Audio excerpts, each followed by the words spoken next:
Mike Perlack here to entertain you with the help of Bjork.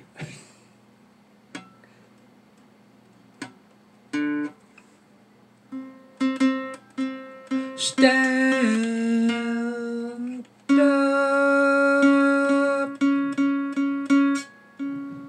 You got to manage.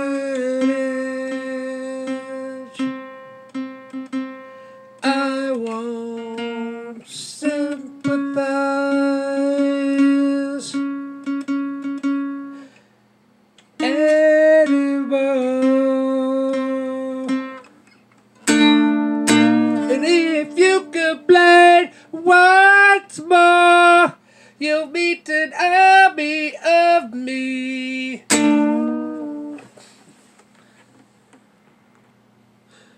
I just finished watching a video about different specific musical style and examples in pop music of it, and that was the only song I guess the person can come up with. That's the thing about Bjork, you can't really label her stuff. That's why it's so awesome. So I gotta get rid of this stack of papers that's been bulging in my pocket. I'm gonna make a video and eliminate some more paperwork.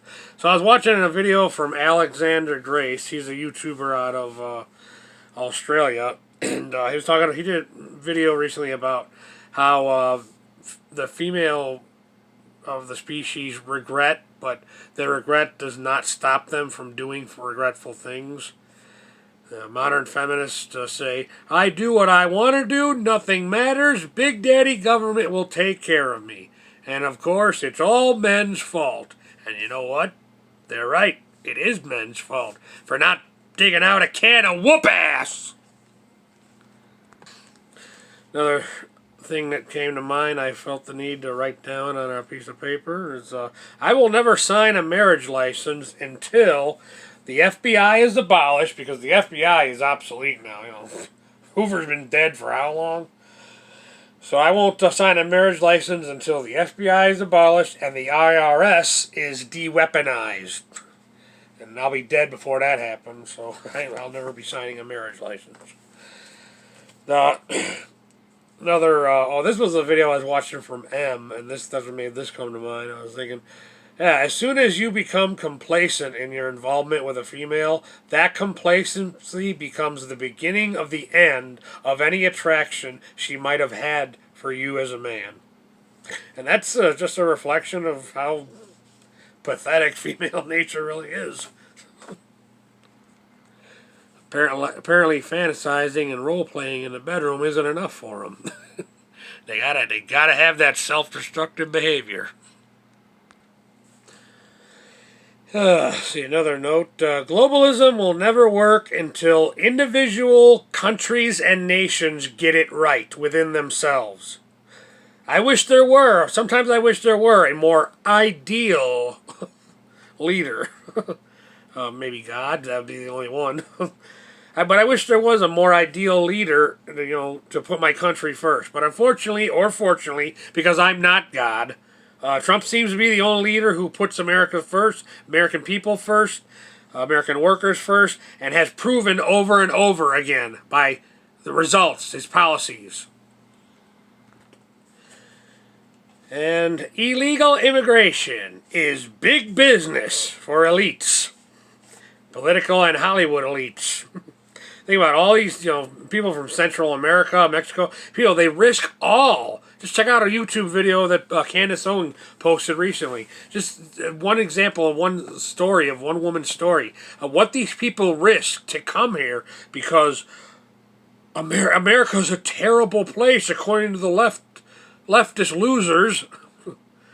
They get here, they go through all that trouble, they get here and find the U.S. government is now ruled by leftist rule, so it's just like the government they left. Because they couldn't have it, they left that government because they couldn't have the life they wanted of freedom for themselves. But now they're in a whole new world, and where it's the elite rule, and criminals make up the rules like the places they come from. The rules for thee, but not for me. Just look at Portland, you know, one example, an American city that turned into frickin' Central America and Mexico and Guatemala. You know, these people are afraid to come out of their house to go to work in Portland. Okay, Mr. Gang member, I'll give you a percentage of my pay. Just please let me go to work. It's pathetic. But this is what is happening in a leftist, Democrat-ruled blue states and cities. Early in the week, I was watching one of Dennis Prager's fireside chats where he's interviewing this Middle East guy, this Palestinian. And I got to thinking about my father over the years would always talk about, it's got to be true, my Palestinian friend said so. I made a comment on there and says, yeah, my father would always talk about his Palestinian friend, and he found common ground with his Palestinian friend in their hatred for Jews. What it was this quote, Palestinian friend of my father's probably saw my father as a useful idiot for his own belief system. But, that's what it was, yeah, you know, my friend's Palestinian friend, maybe not a true Palestinian, because a lot of times those people will just say whatever they need to survive in the moment. That's what happens in these third world countries, which, the way the Democrat Party's going, America is coming fast just like it. I think my father's hatred of Jews goes beyond it's to me it's not, I don't think it's 100% hatred. It's jealousy over his inability to, I don't know, make money, work at a job, make a living. You know, he could never do any of those things on his own. So you know, in his mind's eye, because you know he's a male feminist, the blame game. The feminists play the blame game. He's got to find somebody to blame for his own shortcomings. So it's the Jews' fault. Another reason why I haven't been making and posting videos is I have to get this dump I live in organized. And I have to cut down some trees to keep peace with management around my home and everything. And the other day I was cutting down a tree and I got zapped real good. I've been zapped by wasps before, but this time they nailed me good. I don't know if you can see it in the camera, but my forearm, my left forearm is double the size of my right.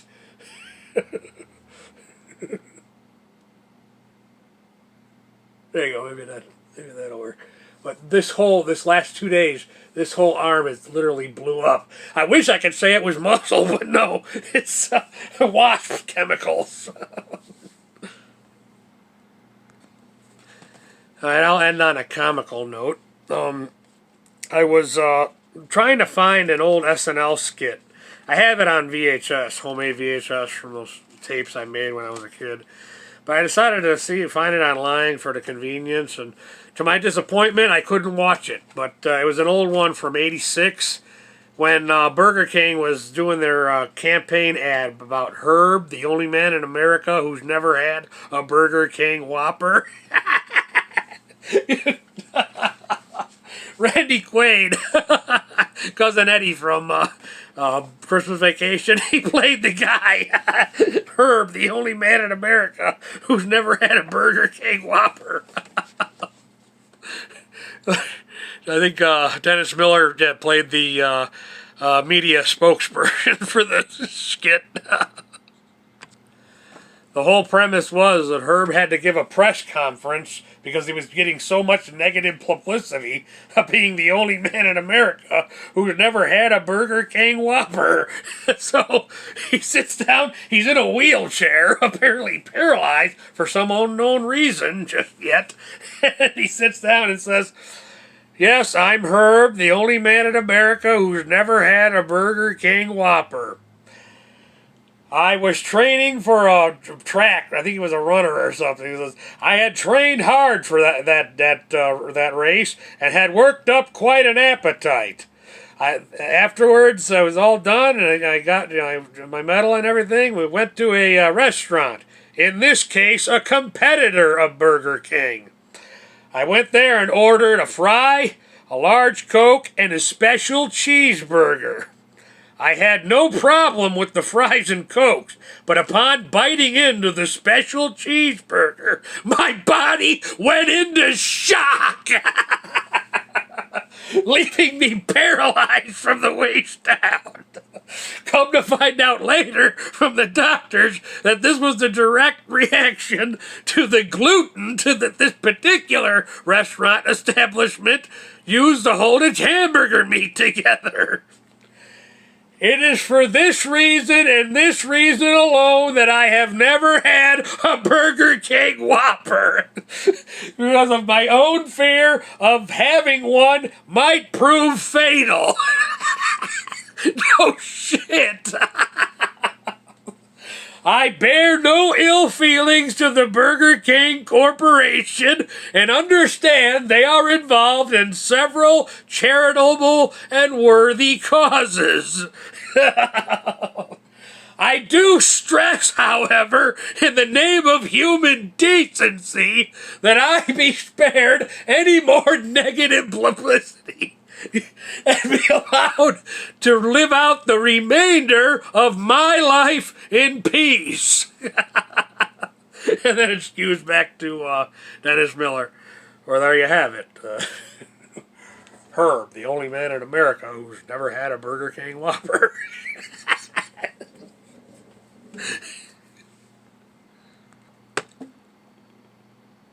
And with that, I'll give the Bjork song another try. Stand up, you got to manage. I won't sympathize anymore. And if you complain once more, you'll meet an army of me. Bjork, Army of Me. You might as well just Google the song and listen to it because it's too complicated. There's no point in really making a guitar cover of that song because there's just too much going on. I mean, that little bit I just made up, by ear on my own, just for the sake of the intro of this video. That's enough, though. I gotta get some sleep. Mike Berlach, thank you for your time.